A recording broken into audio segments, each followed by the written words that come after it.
கர்த்தருக்கு ஸ்தோத்திரம். இந்த நாளுக்கான தேவ வார்த்தை சங்கீத புஸ்தகம் 29ஆம் அதிகாரம் 11வது வசனம். கர்த்தர் தமது ஜனத்திற்கு பலன் கொடுப்பார்.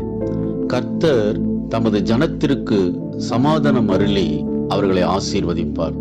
இந்த நாளின் தேவ வார்த்தையின்படி ஆண்டவராகிய இயேசு சமாதானத்தினாலும் பலத்தினாலும் நிரப்பி வழி நடத்துவார். காலேப்பை பற்றி வேதத்திலே வாசிக்கும் பொழுது 85 வயதிலும் 40 வயதுக்கு ஒத்த பலன் எனக்குள் இருப்பதாக காலேப் சொல்வதை வாசிக்க முடியும். காரணம், காலேப் தேவனை உத்தமமாய் பின்பற்றபடியினாலே தேவன் பலத்தினாலும் சமாதானத்தினாலும் ஆசீர்வதித்திருந்தார்.